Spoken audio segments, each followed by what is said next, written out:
Bueno, y ya la semana pasada, bueno, Nora dio una muy buena introducción, usando ¿no? de qué trata el libro, y parecía que iba a ser muy aburrido, y sin embargo este primer capítulo no lo fue. Y no solo no lo fue porque vamos a entrar en algo, no vamos a ver la historicidad del libro de la carta a los Efesios, no, más allá de tener la idea del contexto histórico y del contexto social.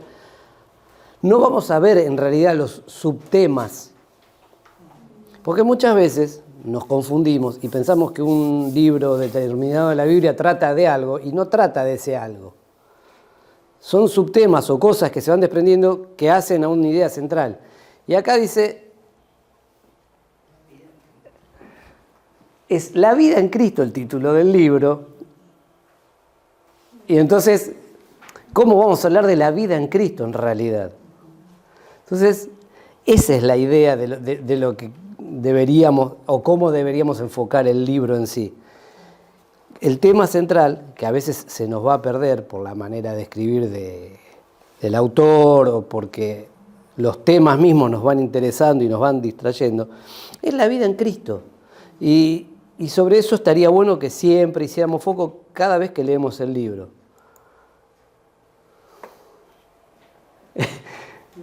Vuelvo con mis gráficos, que yo sé que después... Este es un temita que yo tenía. Cuando empecé a trabajar en escuela bíblica como maestro, siempre me reprochaban de que no llevaba los visuales y esto y lo otro. Mi lenguaje era bastante gráfico con los chicos y después se entendían con ejemplos prácticos. O sea, portate bien porque te hago imposición de mal. Te vas a acordar entonces. No. Pero esto, después dije, aprovechando esto, dije, es recontra obvio, no hace falta mucha explicación para darnos cuenta qué pasa, ¿no? Apenas vi el dibujo ese, dije, es esto, era por acá. Acuérdense siempre de ese dibujito. ¿Por qué? Porque un pez en el agua, obviamente, es su medio natural, vive afuera del agua, no, se va a morir. Y esa es la idea de una vida en Cristo. Es esto. Eso es, en Cristo. No es, bueno, ahora soy un creyente, vengo a la iglesia, me hice socio del Club de los Buenos, entonces pago la cuota social, porque pongo la ofrenda, porque diezmo, no pasa por ahí. No. O sea, a veces tenemos esas ideas dando vuelta. No importa por qué, pero las tenemos. Y sin embargo, Pablo, en esta carta, lo que trata es decir, todos los temas que él va a ir desarrollando, esos subtemas que dije yo, que los vamos a ir viendo en alguna medida, en cuanto a relaciones familiares, en cuanto a la relación entre hermanos, es porque se desprende de esto, de la vida en Cristo. Si vos estás en Cristo, ¿qué dice en otra parte? Entonces, estás en Cristo, no es que estás en el equipo, no, estás adentro de Él. Porque Dios, no nos gusta que nos digan, sos un pecador, sos esto, lo otro, pero lo somos. Ahora, no nos gusta, fenómeno. ¿Por qué? Porque Dios dice que sos mi hijo, yo te amo, todo, pero ¿por qué dice eso? ¿Porque somos nosotros así? No, porque nos ve. Porque ¿a quién ve cuando nos ve a nosotros? Entonces, pero para que lo vea, obviamente no hicimos nada más que creer. No es que tenemos, pero después tenemos que, gracias a eso, vivir consecuente. Entonces, cuando Pablo va desarrollando todo ese tema, es lo que está tratando de decir. La vida en Cristo es este señalador, Cristo en la Biblia, este señalador soy yo. Estoy ahí, escondido ahí atrás. Cuando Pablo dice un montón de veces en todas sus cartas, en todos sus escritos, que ya no vivo yo, más vive Cristo en mí, lo que ahora vivo, lo vivo en la fe del Hijo. Dice, renuévense en el espíritu de su mente, todos los días traigan eso como una ofrenda.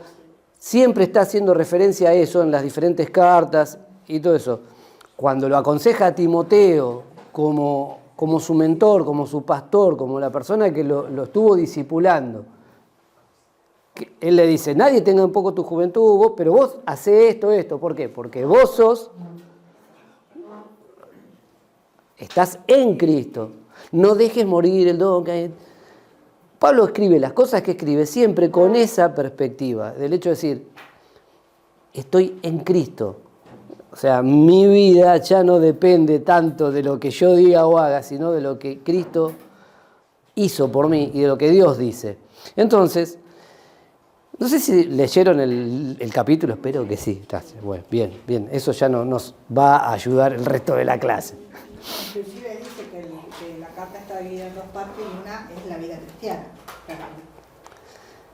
Entonces, trata básicamente de esto.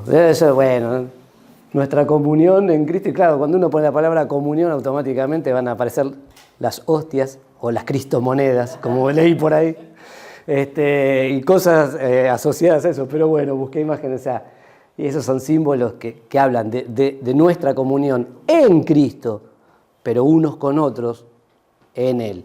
Entonces, no es cualquier cosa, por eso a veces se menosprecian los símbolos, y está bien, no hay nada mágico, no somos caníbales, no comemos la carne de nadie, ni no tomamos la sangre de nadie.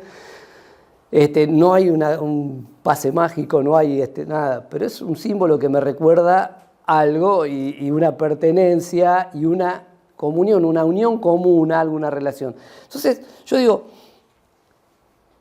exégesis es eso, es tratar de interpretar una serie de cosas. Y por ahí vamos a ir pasando. Este capítulo, ¿cuánto leyeron en paralelo de la Biblia, pero básicamente de la carta a los Efesios? 2 versículos.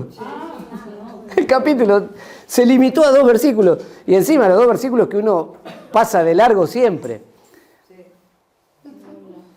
¿Por qué? Esto me pasa con un mail de trabajo. Yo primero miro quién lo manda, el asunto, y después veo si lo leo en serio o no. O si lo miro para ver qué le contesto. O si ya lo sé de taquito, ya tengo una respuesta más o menos estandarizada. Decir,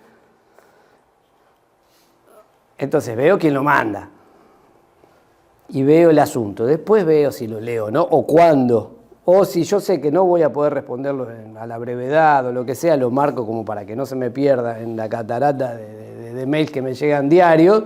Entonces ya sé que cuando hago el scroll de pantalla me va a aparecer algo marcado y digo, tenía esto. Pero nosotros con la Biblia a veces hacemos lo mismo. Y siempre lo doy como ejemplo. Si vamos al Antiguo Testamento, uno siempre dice, ¿qué puede estar inspirado por el Espíritu Santo el libro de Crónicas? ¿Qué puede estar inspirado? Un libro que trae una tira de genealogías, que fulano engendró a Mengano, y fue el primo de este que hizo esto. Aunque parezca mentira, hasta cada uno de esos nombres tenían algo que ver con la personalidad muchas veces de esas personas, definían algo, definían un rasgo, y siempre generalmente tenían algo que ver, para bien o para mal, con el desarrollo de la familia donde iba a venir el Mesías. Entonces, por algo estaban. No quiere decir de que voy a hacer una predicación doctrinal con una genealogía porque sería un absurdo, pero tiene una razón de ser. Y los saludos de las cartas tienen una razón de ser que nos tendríamos que, para estudiarlo como debemos hacer, no leerlo, la lectura es otra cosa, pero ya que vamos a estudiar, dice Pablo, apóstol de Jesucristo por la voluntad de Dios, a los santos y fieles en Cristo Jesús que están en Éfeso, gracia y paz a vosotros de Dios nuestro Padre y del Señor Jesucristo. Bueno, la traducción Reina Valera dice, ¿a quiénes? A los santos y fieles que están ¿en dónde? En Éfeso. Pero leyeron, ¿no? El capítulo, ¿y qué dice también?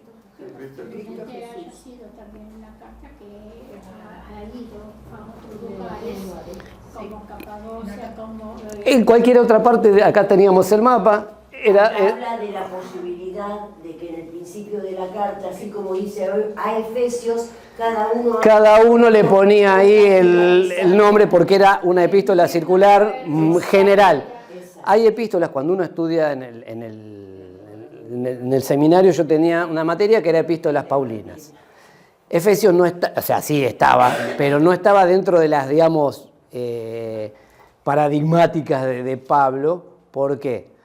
Porque tal vez preferían hacer, a lo mejor, Filipenses, es la carta, digamos, por otro tipo de contenidos, de cosas, o una epístola personal, como era la epístola a Filemón / Onésimo, porque en realidad era para los dos, para recomponer una situación, o las cartas a Timoteo o a Tito. Entonces, son específicas para una persona, pero que están porque nos sirven a todos, porque los consejos que tienen ahí, otra vez, son de la vida en Cristo. Entonces no hay un problema que no se puedan leer. Y hay cartas que son generales. A los corintios les escribía a los corintios. Y bastante tenía. Y gracias a Dios se perdieron un par de cartas. Sí, porque como dije en la epístola anterior, y resulta que estamos en Primera de Corintios. O sea que ya le había escrito algo, ya venía. A los Gálatas también les sacude las pulgas de lo lindo. O sea, hay cosas que si las traducimos al lenguaje vulgar nuestro nos asombraríamos de las cosas que dice el bueno de Pablo. No voy a hacer los ejemplos, léanlos ustedes. Todo me es lícito, pero no todo me conviene. O sea, no hagas lo que se te ocurre. Hacé lo que se te cante, pero no venga después a pedir de que, ¡ay, qué problema! No, hacelo, está bien, pero bancate las consecuencias. O sea, podríamos parafrasearlo de esa manera. Pero esta carta, bueno, es bien, como decían ahí, era una carta circular, y en este caso la copia que tal vez hemos recibido es la que se quedaron los de la iglesia de Éfeso, que bien lo conocían a Pablo. ¿Por qué? Porque Pablo había sido... 3 años, ¿no? Sí, había estado pastoreando ahí en Éfeso. Léanlo en Hechos también, o sea, cuando uno empieza a buscar, habían visto también un poquito el obrar de Dios por mano de Pablo, pero también un poquito el carácter bastante particular de Pablo. La piba esta que viene a dar hurras y vivas y glorias a Dios, ella me tiene podrido. Y fue y le hizo liberación, porque no todo el que anda atrás, no todo el que viene a la iglesia es bueno, o sea. Vieron todo ese tipo de cosas, lo conocían bien, lo apreciaban, entonces bien lo recibían. Entonces, parece, perdón, que el Espíritu Santo ha apartado a muchos hombres y mujeres de Dios y los ha formado con un carácter específico para una tarea específica en el desarrollo de la predicación del Evangelio. Y Pablo tenía carácter como para poder enfrentarse, como dijo Nora en la clase pasada, lo que era bajo el tiempo. Sí. Para la época, para la cultura, para el idioma, para la educación de esa gente. Y cómo debía tratar por lo menos a los primeros creyentes. No, sí, no solo eso, sino decir, ahora, entonces, Pablo, apóstol de Jesucristo por la voluntad de Dios. O sea, ahora después lo vamos a ver primero esta parte. ¿A quiénes? A los santos y fieles en Cristo Jesús. En Éfeso, y yo puse acá, a los que están en San Isidro también. Porque la estamos estudiando nosotros, hagámonos cargo. O sea, cada vez que... A nosotros también. O sea, lo que escribió Pablo hace 2000 años nos cabe tranquilamente. Pero es el hecho de decir, escribe de esta manera, los santos y fieles. ¿Cuántos de acá se consideran santos? Bien, menos mal, porque entendemos el concepto de santo, no es una élite, no, acá, o sea, la palabra es apartados, o sea, para un propósito o con un propósito, en este caso, apartados ¿para qué? Para vivir ¿para quién? Entonces, y fieles porque son los que practican esa fe y porque tienen esa fe, son santos. Una cosa va con la otra. nosotros esto es parte, esta doctrina de la unión con Cristo, que es básicamente lo que trata la epístola a los Efesios, desprende de un montón de cosas para el resto de la vida cristiana y es parte del combo que viene con la salvación. Esta doctrina está también expresada o esbozada en Romanos, pero en Romanos lo hace más por el lado de la salvación por gracia. Entonces, uno piensa a veces cuando estudia que primero pasa una cosa, primero viene el arrepentimiento, después viene esto, la conversión y así. No, es todo a la vez. Lo que pasa es que algunas cosas o tienen una ocurrencia, digamos, simultánea, y otras cosas sí puede ser que con el tiempo tengas el resultado o el desarrollo porque son a lo mejor un proceso. Pero otras cosas, pero todos, aunque sea un proceso después, todo eso que iba a ser un proceso, está ahí. Si yo tengo una semilla de manzana, yo tengo un manzano en potencia. Está todo ahí, lo que no quiere decir de que yo lo vea ahora, pero si yo planto esa semilla y esa semilla le doy el cuidado que necesita y brota y lo sigo cuidando y le pongo un tutor, cuando es probable que tenga un manzano, no lo voy a tener, pero ya lo tenía el día que tenía la semilla. Entonces el día que fuimos salvos, es el día que dijimos sí, ese día tuvimos la unión con Cristo, ahora, eso se va desarrollando. Es así, o sea, nosotros, es como el hecho de decir, ¿cuándo? Y en esto me pongo medio, vamos a ponernos pro vida. ¿Cuándo una persona es persona? Del momento de la concepción. No hay algo un estado intermedio de purgatorio gestacional. No existe. ¿Por qué? Porque ahí está todo el potencial de lo que va a ser esa persona cuando nazca. El mismo apóstol Pablo dice que es nacido del vientre de su madre. Entonces, para eso, él lo decía. Entonces, somos santos y fieles, pero ¿en quién? En Cristo. O sea, en la medida que haya esa unión con Cristo. Básicamente es, ¿por qué venís, a la iglesia? ¿Porque es el club de los buenos, como me gusta decir a mí? No, porque quiero estar con los otros santos y fieles. Yo tengo un amigo que nos conocemos hace 40 años, que él conoció al Señor cuando tendríamos 14 años por una circunstancia, y hoy es pastor en una iglesia en zona sur, y él siempre le gustó, yo siempre jorobo que atrasa, él es una persona de hace 60 años atrás, en un montón de cosas. Ahora cambió, los hijos lo hicieron cambiar. Pero en muchas cosas él siempre venía con un delay, en eso le gustaba, y el lenguaje y esto. Yo fui cambiando con el tiempo ese tipo de cosas y me volví un poco más de tirar frases, de buscar títulos como porque eso también una ayuda a memoria para mí, no por otra cosa. Y de bajar a lo mejor cosas que son a veces de lectura difícil para tratar yo mismo de entenderlo, trato de hacer esa simplificación. Él no es una persona que no sea divertida ni nada.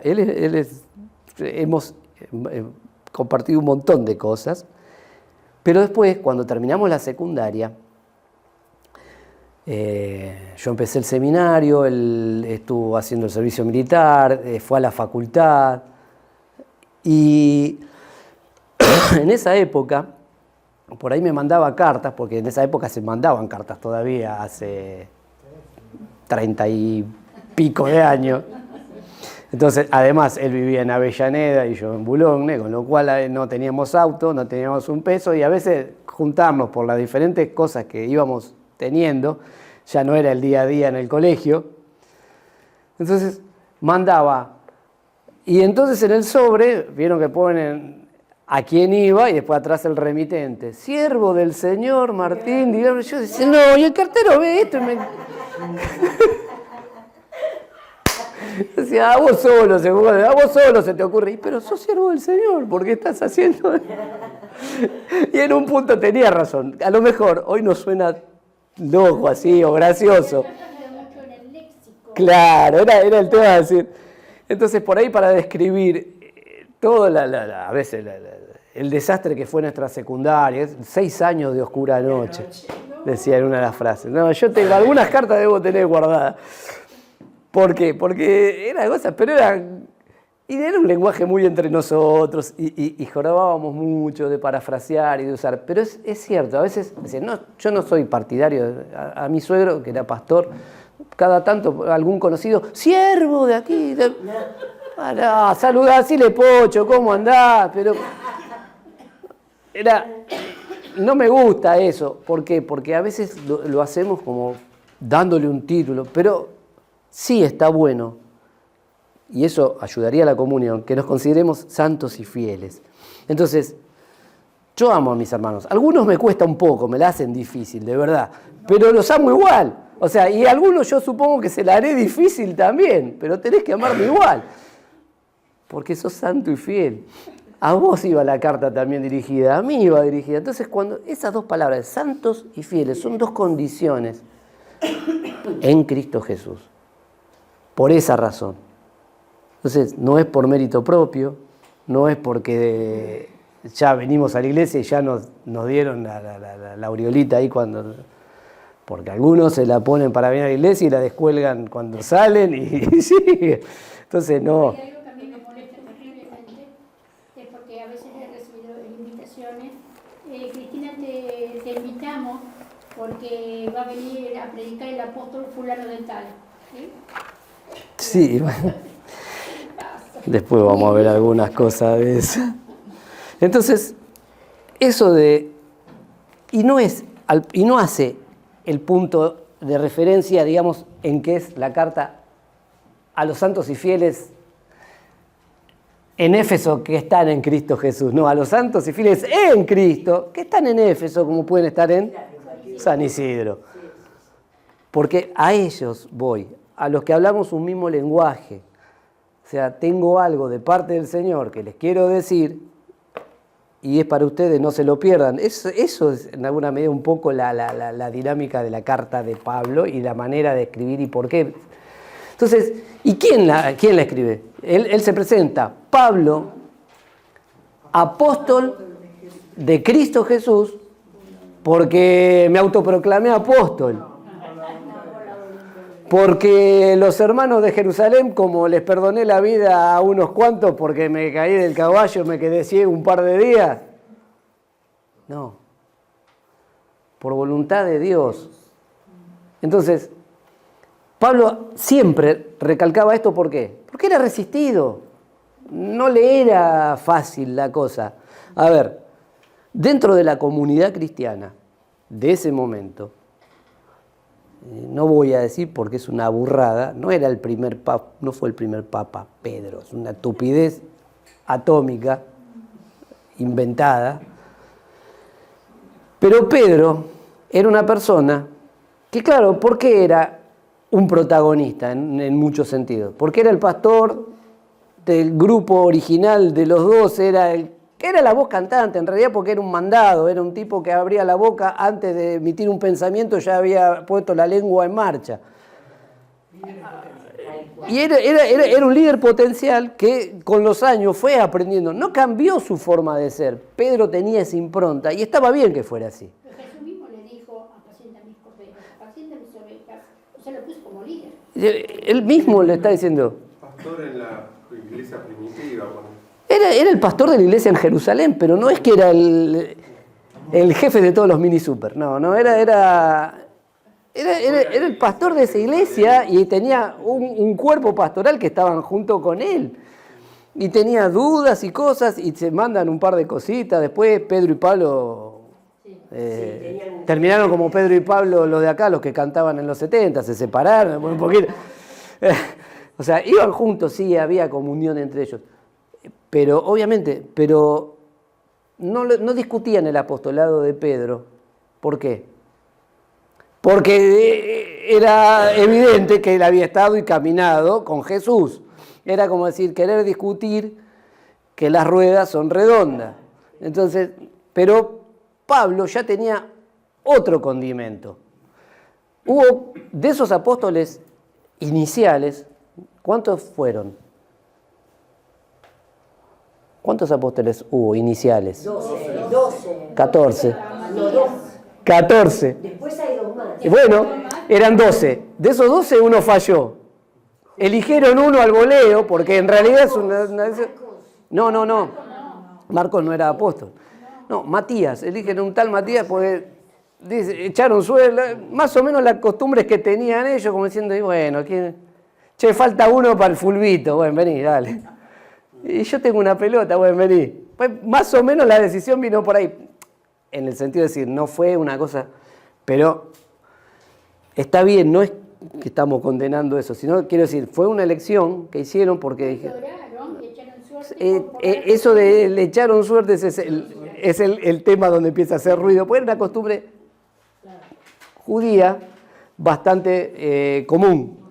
Entonces, pero después aparece alguien que es Pablo. Y Pablo viene de un trasfondo complicado, porque es el hecho de decir, un perseguidor de la iglesia, un tipo que no le tembló el pulso en decir, dame las cartas que los voy a matar a todos.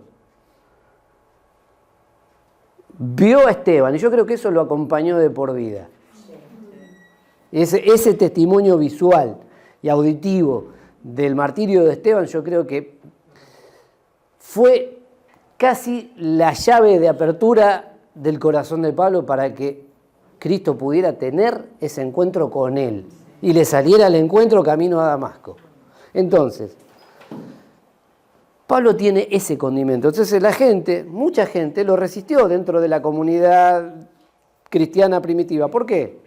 Porque tenían sospechas y recelos. Y era lógico. Ahora, además de eso, Pablo tenía otro componente. Era mucho más capacitado académicamente que el resto. No es que el resto eran ignorantes. Eran, digamos, el resto era gente que tenía todo el conocimiento que se podía dar en cualquier sinagoga y que era el promedio. De hecho, la gente, los maestros y los principales de la sinagoga siempre decían, estos son del vulgo, estos son... Sin embargo, Pablo era precisamente de los otros. Y era un fariseo, un observante de la ley, un tipo que estaba preparado con uno de los mejores maestros del momento. O sea, no es que encima lo había tenido un rabino medio ignoto de la región de Cesarea. No, se había preparado a los pies de Gamaliel. Era miembro del Sanedrín. Era miembro del Sanedrín. O sea, tenía un montón de componentes. Era un grosso, de verdad, pero era lógico que después muchos lo resistieran. Encima de eso, tenía otra componente. ¿Era qué?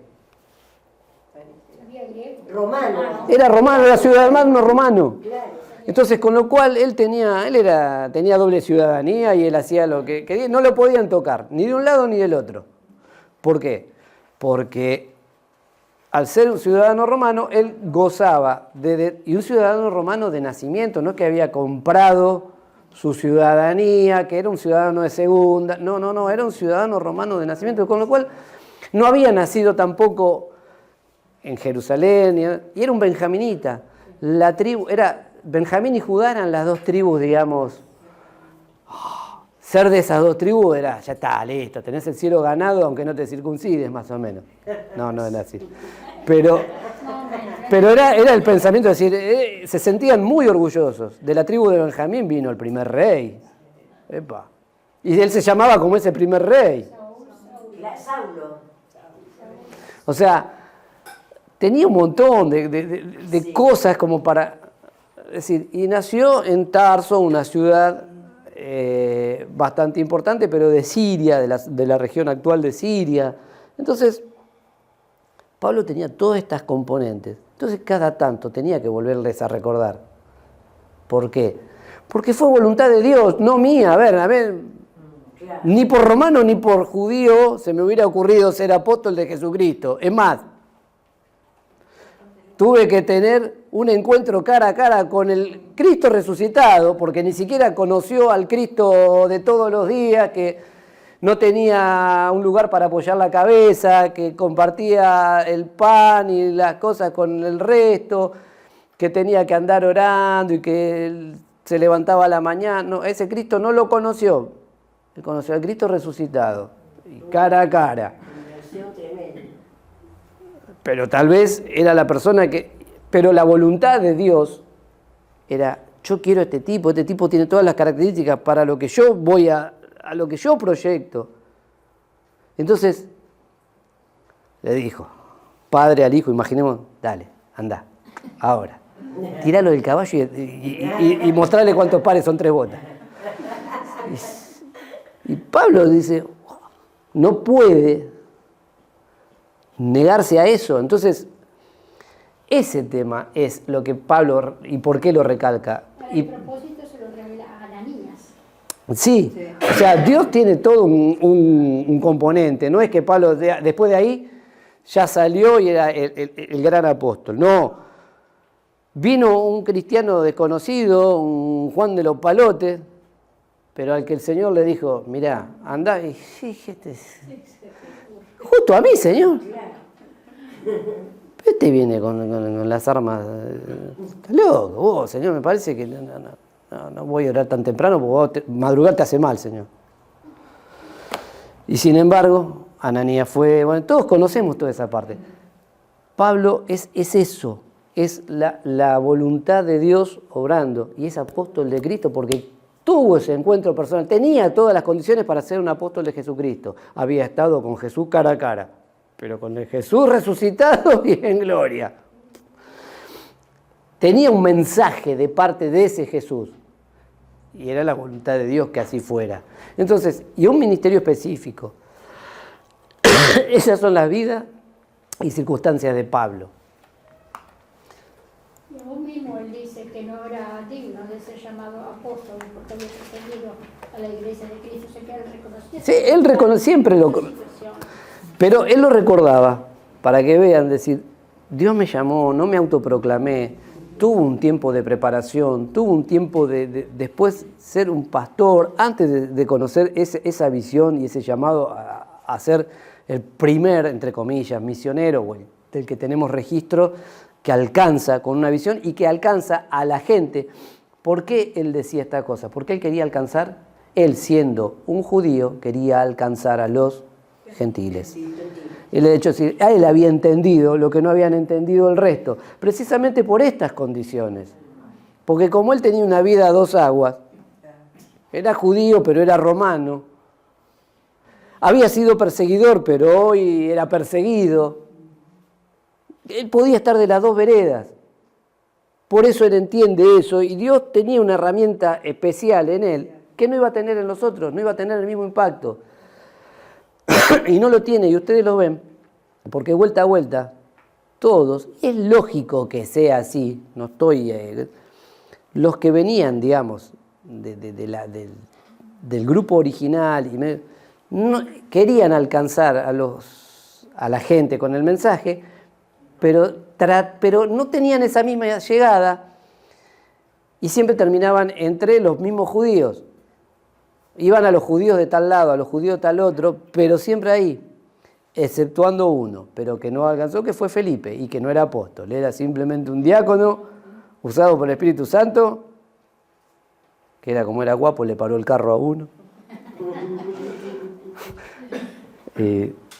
Pero ven por qué Pablo hacía ese hincapié. En santos y fieles, como decíamos, si somos creyentes, somos santos. O sea, lo da como igual. Y esta es la perspectiva que Pablo refiere. Es la perspectiva divina. Pablo ve a los creyentes, Dios ve a los creyentes santos. ¿Sí? Si vos crees en mí, dice Dios, Creer implica que aceptamos todo el paquete de la salvación completo, que sabemos, que lo conocemos. Sos santo. O sea, a veces eso lo perdemos de vista y creyentes es igual a fieles, porque esta es la perspectiva humana. ¿Por qué? Porque nosotros vemos la fidelidad del otro y vemos la fe del otro. Nosotros vemos esa perspectiva. Por eso Pablo pone las dos perspectivas, la divina y la humana, en los destinatarios de la carta. A esos que son santos y fieles. Y entonces, ¿qué dice? Gracia y paz a vosotros, de Dios nuestro Padre y del Señor Jesucristo. ¿De quién es la gracia y la paz? ¿De dónde viene? Del Padre. Del Dios. De Jesús y de Dios. Y hacer hincapié en la paternidad de Dios. ¿Sí? Y cuando hace este hincapié y pone estas dos cosas, y ahora sí voy a usar el libro un poquito. ¿Qué página? ¿Qué página? 56. Sí. Sí, es ahí precisamente porque vengo haciendo el paneo ese. Nosotros decimos en la Constitución que apelan a Dios, ¿fuente de qué? De toda razón y justicia. Había coros viejos que decían, que decía que era, como era, bueno, que daban la gloria al Padre, ¿sí? Y entonces, cuando dicen, ¿por qué 3 personas? Porque es un mismo Dios, con 3 personas, con 3 funciones, en alguna medida, distintas, para ese obrar. Un Padre, fuente de toda bendición, un mediador para esa bendición, que es el Hijo, y un sellador, y alguien que va guiando y tomando de la mano y enseñando y diciendo, quédate tranquilo, porque que es el Espíritu Santo. Entonces, por esa razón, entonces, la bendición del Padre, porque todo lo bueno viene de Dios, del Padre. Entonces, somos hijos por adopción de ese Padre. Por eso Pablo lo decía, tengan presente que si ustedes son santos, es porque el Padre lo dice que son santos, no lo digo yo. Lo dice el Padre, los está adoptando, esa es la bendición. Nosotros, cuando veamos después las bendiciones espirituales en Cristo Jesús y vayamos viendo todo esto al correr del libro, si yo digo, Dios me bendijo, automáticamente, ¿a qué asociamos la bendición?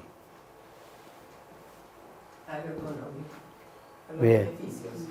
Bien, son justamente las dos cosas. El económico, que es algo terrenal, algo que me... Y el beneficio, que me deja a favor, ¿sí? Cuando en realidad la bendición es un beneficio en sí misma. ¿Por qué? La bendición es Dios diciendo bien de mí. ¿Por qué dice bien de mí? Porque creí en la obra de su Hijo. No había mucho misterio más que eso. Y fui fiel a ese momento en que creí y me declara santo. Las bendiciones que vienen en Cristo, a veces nosotros, yo lo doy con el ejemplo clásico hay una iglesia que dice que el eslogan que es, Padre de sufrir. ¿cómo me conocen? Y yo digo, Dios no dice para de sufrir, dice, vení, suframos juntos. O sufrí todo lo que quieras, pero vení que yo te voy a consolar. La tarea nuestra no es predicar bendiciones. Te va a ir todo, vení a la iglesia que te va a ir todo fantástico. No, no te va a ir todo fantástico nada. Es probable que sí, como es probable que no. Estoy tirando... No.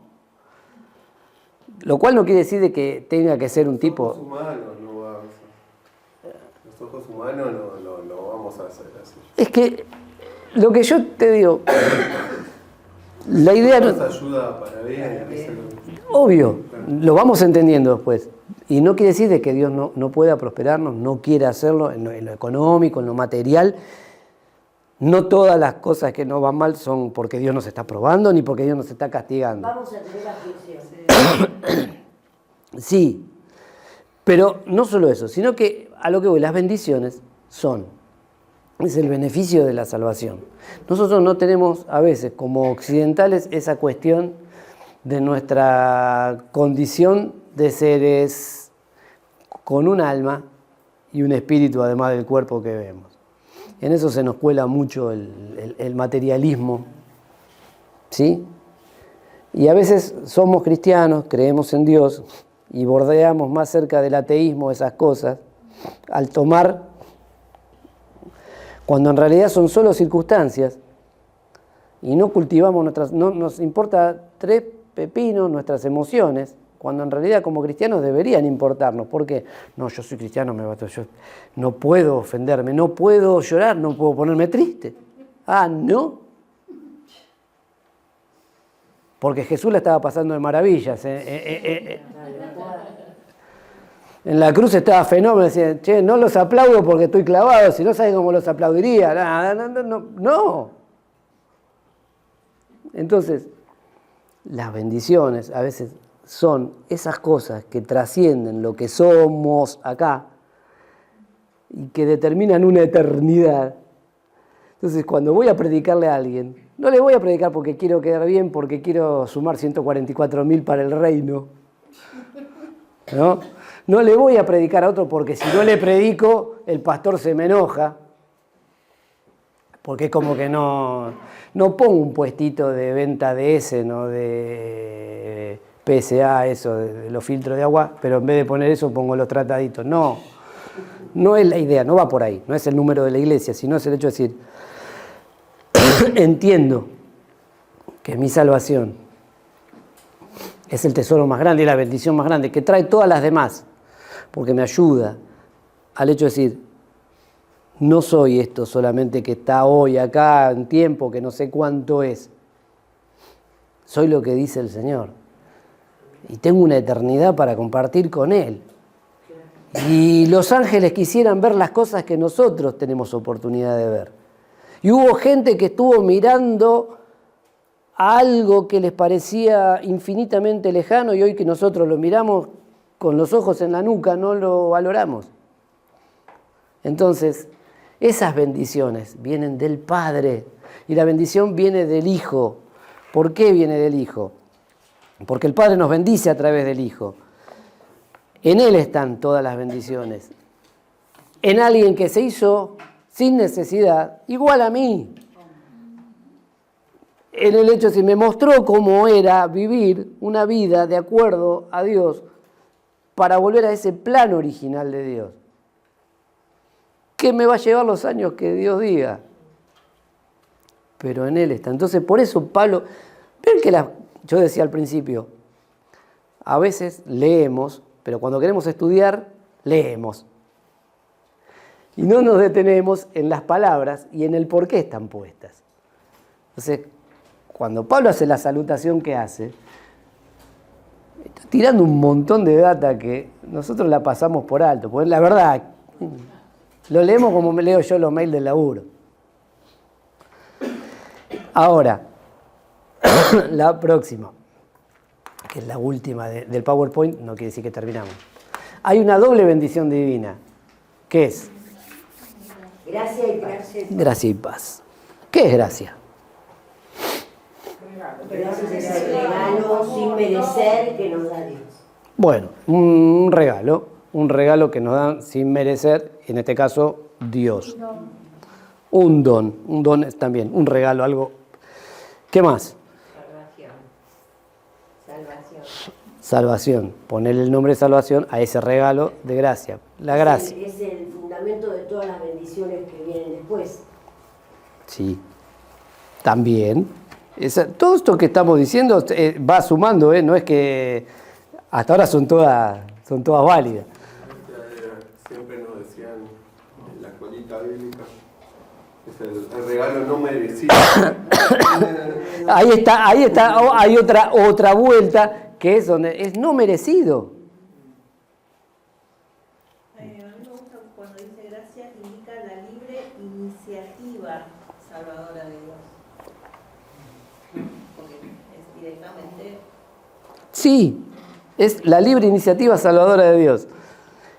Y dar gracia, o sea, gracia viene de algo que es da placer, es agradar.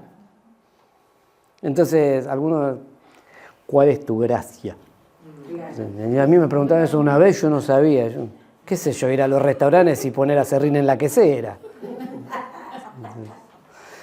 No sé. Después me dijeron tu nombre, me decía. Claro, no es eso. Entonces, esta gracia es el agradar. A Dios le agradó, quiso agradarnos.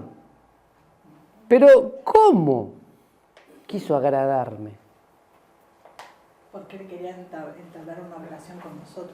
Porque Él nos pensó, Ya desde antes Dios los creó, varón y hembra los creó. ¿Y qué dijo? Y hagamos al hombre ¿qué? Y vio Dios que era bueno, más o menos. Puede fallar, dijo. Sí, gracias.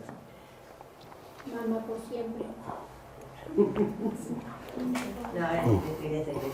Claro.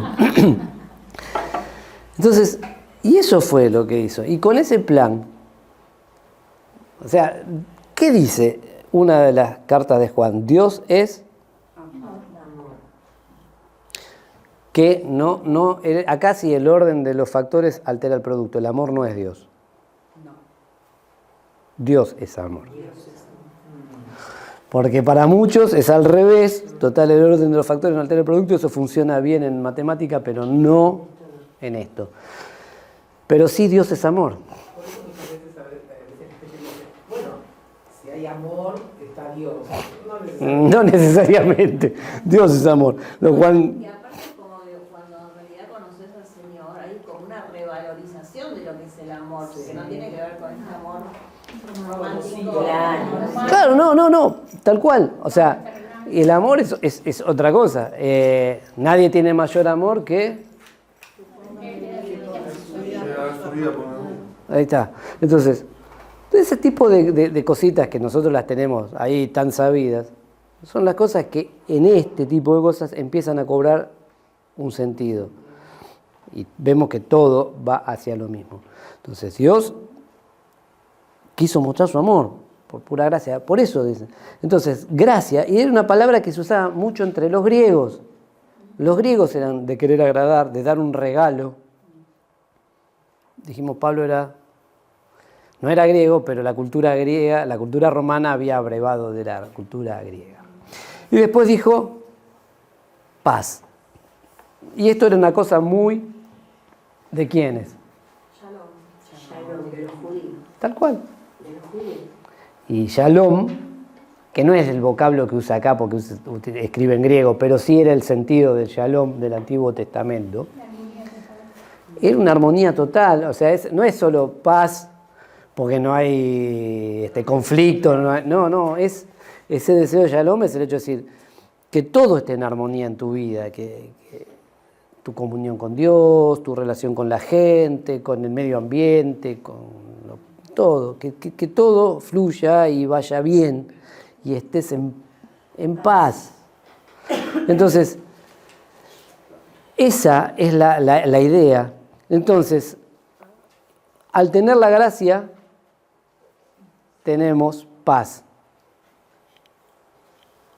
¿Por qué? Porque nos ponemos en paz, porque antes que éramos enemigos de Dios.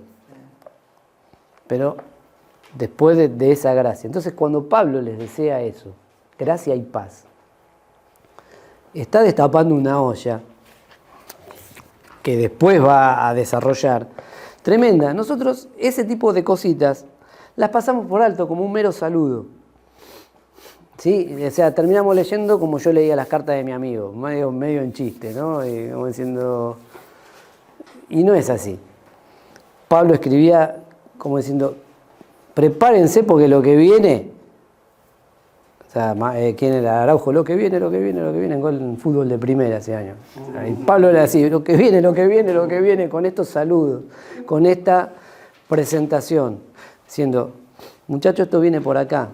Y ya después, ahí nomás, que ya lo vamos a ver, la clase que viene, empieza con el bendito sea el Dios y Padre de nuestro Señor Jesucristo que nos bendijo. Ahí bendice a Dios, todo, que no lo vamos a ver ahora, no nos entusiasmemos, no es la clase de hoy, era empezar a ver. Entonces, quiero que se lleven la primera imagen.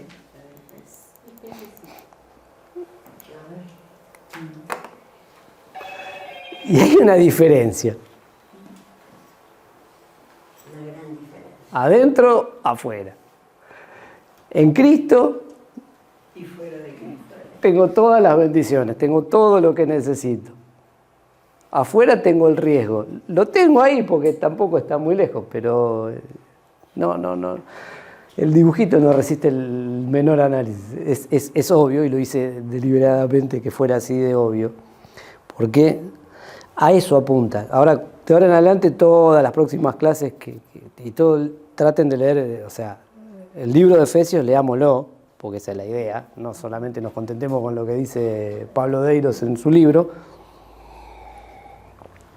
que no es que esté mal, sino que la idea es que leamos Efesios, y ahí nos demos cuenta, siguiendo.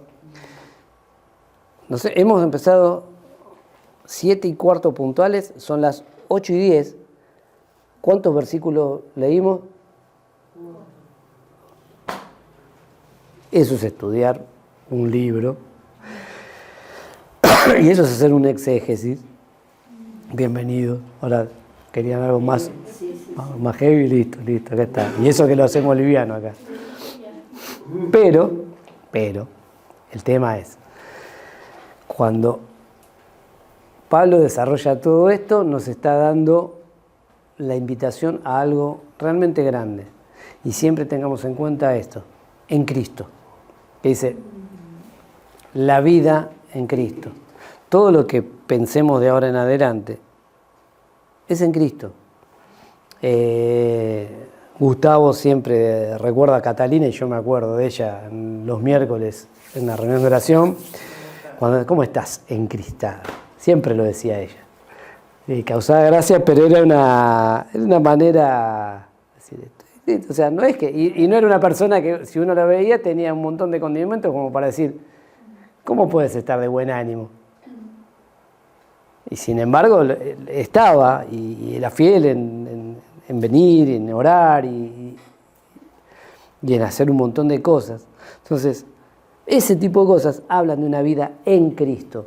Cuando a veces nosotros leamos o escuchemos de misioneros que hacen esto, que hicieron cosas y se sacrificaron, no lo hicieron por vocación de mártires, porque dijeron, como me va todo, también me compro 2 números menos de zapatos, así sufro y lloro algo y después de paso voy y me hago matar. No.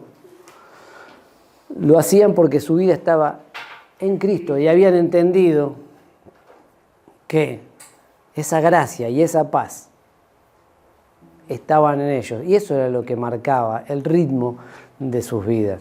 Y eso tendría que marcar el ritmo de las nuestras. Esa gracia y esa paz. Pablo deseaba esa gracia y esa paz, ¿por qué? Porque después todas las cosas que iba a hablar en el resto de la carta solamente las pueden entender, solamente las pueden vivir, experimentar quienes gocen de esa gracia y de esa paz. Y muchas de esas cosas que va a hablar Pablo van a ayudar a que esa gracia y esa paz se concreten. No queda solo en un deseo. Porque muchas veces decís, ay, Dios te bendiga. Bueno, fenómeno, pero no tengo que comer. Bueno, entonces, si querés bendecirme, además de decírmelo, te invitame, ¿viste? Un día. Pablo no dejaba solamente en un deseo para decir, wow, miren qué buena presentación. Pablo iba después a desarrollar algo que fundamentaba en esto para después hacer toda la expansión. Entonces, de ahora en adelante tomemos esto en cuenta. La vida en Cristo va a determinar nuestra manera de ver la vida. Si hace un tiempo, yo siempre doy ejemplos de rugby y esas cosas, si yo tengo que pensar mi vida es ovalada, en el sentido de decir, siempre fue en función, mi vida de mirar, por ejemplo, deportes o cuando lo practiqué, pero era el rugby, me gusta. Entonces, muchas de las cosas que hago o las pienso, las pienso como se piensan en un equipo de rugby. Muchos que son fanáticos del fútbol tienen una cabeza redonda y o sea, cada vez que les sale algo bien gritan un gol. O sea, y no está mal, es así porque conciben la vida desde esa perspectiva. Entonces, cuando nosotros tomamos esta perspectiva de decir quiénes somos y en dónde estamos, y que no importa si éramos de Éfeso o de San Isidro, pero estamos en Cristo, ahí cambia nuestra perspectiva. Entonces ahí empieza a tener sentido esto de que todo lo que lo hago ¿para quién? Para que Dios sea glorificado. Cuando Pablo decía, ya no vivo yo, mas vive Cristo en mí, no es que estaba poseído vivía en una nube rara. No, es que toda su vida era en función de, no hagamos la pregunta tonta, porque para una edad está bien, pero después llega a ser una pregunta que pasa a ser medio tonta. ¿Qué haría Cristo en tu lugar? Y no sé, si estoy haciendo un asado seguramente comería o estaría ayudándome, qué sé yo. A mí me lo decían. Se enojaban, había profesores míos de seminario que yo los respetaba muchísimo, los respeto muchísimo, pero estas cosas no las compartía ni a palo y siempre yo iba y lo toreaba por cosas de pibe piola, pero para ver hasta dónde daba en realidad. Y siempre lo respeté y él siempre me respetó, aunque no coincidíamos. Pero él no podía concebir que un cristiano jugara al fútbol. Ni hablemos de verlo. Eso Me pasa acuerdo- mucho en las iglesias pentecostales. Claro, cuando yo era chico Es también como decía que- de jugar a las cartas, no, porque las figuras de las cartas son. Es que No se podía. con el tema de las cartas, ¿sabes? Pentecostales, en las bautistas, antiguas bautistas. Sí, también. Una chica de la iglesia bautista de Arroyito, de Rosario, la sacaron de la membresía de la iglesia, ¿no? Porque quedó embarazada siendo soltera. No le dieron más la Santa Cena y cuando tuvo a la nena, la presentó al Señor. Y el pastor no quiso orar por la nena porque era hija de madre soltera.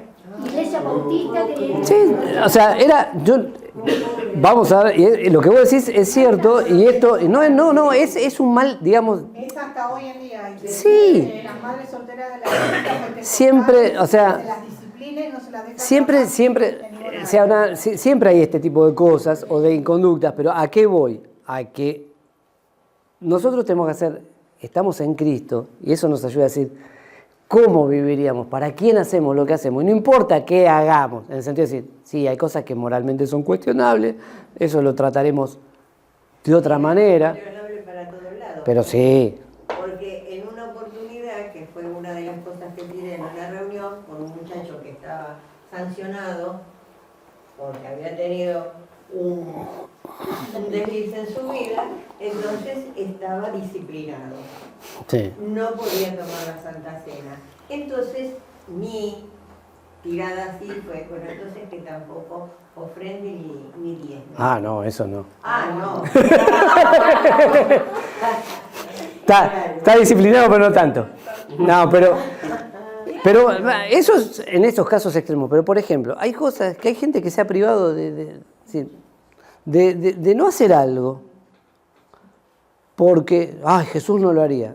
Yo no sé qué haría, o sea, Jesús no jugaría con la Play. Yo qué sé, por ahí sí, porque no había. Entonces no puedo fantasear con tonterías. Y escúchame, iba a la fiesta. Jesús iba a la fiesta. Pecadores, con- Y lo dice la Biblia, decir, pero era Jesús.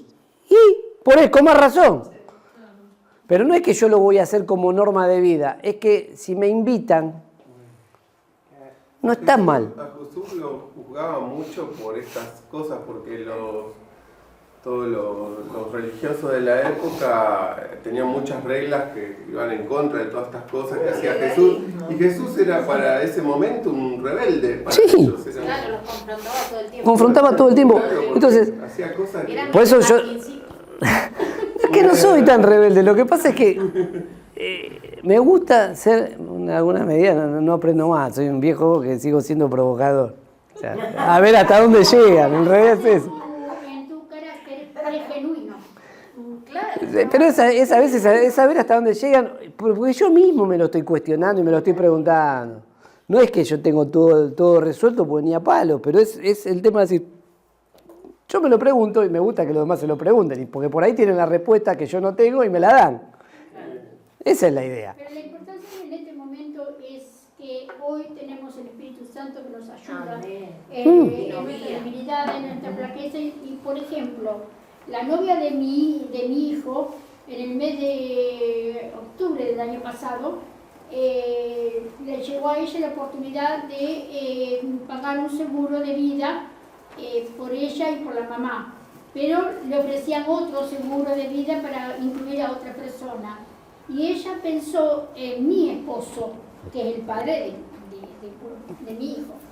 Y no era que ella estaba deseando que mi marido se muriera, por supuesto que no, pero ella sintió de parte del Señor anotado a mi esposo en ese seguro. Eso fue en octubre del año pasado. En marzo, Dios se lleva a mi esposo. Todo el empeño, todo estaba pago y todo asegurado por esa actitud que ella tuvo de obediencia al Espíritu Santo. Voy a decir, y vos, Por la gracia. Sí. Nosotros recibimos esa gracia a través de esa vida, por el Espíritu Santo que la guió. porque, pero a veces, por eso digo, no se priven cosas, porque nuestra vida tenemos que plantearla de esta manera. Estoy en Cristo Jesús. Entonces, todo lo que soy es en Cristo. Mi trabajo tendría que glorificar a Dios. Yo es una cosa que me planteo. Entonces, yo... Un concepto como secular, sagrado, como Sí. una cosa como de división hasta del cristiano, como que acá soy no cristiana, estoy en Cristo y acá, bueno, entonces creo que ese es un poco el concepto de estar en Cristo, ¿no? Entonces yo voy a glorificar a Dios en el trabajo, en la iglesia, en mi casa, porque yo estoy en Cristo. Amén. Hasta esa separación. No, es eso. Que se separan. Es eso, no hay un universo paralelo donde... No. No, es como él decía al principio, como que sienten que están en la iglesia, pero cuando salen de la iglesia lo dejan ahí en el perchero. Claro. No entienden que uno tiene que estar viviendo Yo soy cristiano, pero no porque vengo a la iglesia bautista en San Isidro. Soy cristiano porque estoy en Cristo. Entonces, independientemente de la iglesia donde me congregue, busco la comunión de mis hermanos. Antes, el tema de las separaciones digamos, denominacionales, y este no se hablaba con este, había chistes en cuanto a eso, ¿no? Entonces, que estaban buenos, porque por ejemplo, y eran ciertos, ¿no? Se va una persona al cielo, lo recibe Jesús, mirá, bueno, y aquella nube, de piole, gritos, saltos, no, de la nube pentecostal. Y aquella estaba meta a hacer elecciones, comisiones, esa es la nube de los bautistas. ¿Ven? Y ven allá, y todo en silencio, pero en silencio. Y esta es de los hermanos libres, pues se piensan que están solos. Entonces, jugábamos con este tipo de cosas. Hoy, todo eso en alguna medida sí se fue rompiendo, pero a pesar de que se fue rompiendo, hay una cosa que nos cuesta, y ojo con esto, tal vez nos cuesta, seguimos mirando con recelo al que es cristiano. Antes una Biblia te identificaba, porque claro, el que llevaba el desodorante de afuera era cristiano y ya está. Pero hoy, Si veo uno leyendo la Biblia, por ahí, ojo, a ver si empezamos a... Cuando en realidad antes cantábamos un coro, cuando había todos estos líos doctrinales por diferencias denominacionales, cantábamos, no me importa la iglesia que vayas si detrás del Calvario tú estás. Si tu corazón es como el mío, dame la mano y mi hermano serás. Era un coro re pavo, re sencillo, pero que tenía una verdad que está buena. No quiero que vos dejes de estar a los gritos y a los saltos. No me obligues a mí. No quieras que yo no quiero que vos te tranquilices. Seguí haciéndolo. Compartamos juntos. Son maneras, son formas, son visiones, son concepciones. Pero ¿en dónde estás? ¿Quién es tu Salvador? ¿Cuál es? Esa es la idea de Pablo. Por eso la carta a los Efesios la puede leer cualquier denominación y cualquiera la va a entender, porque estamos en Cristo. Así que hasta aquí llegamos.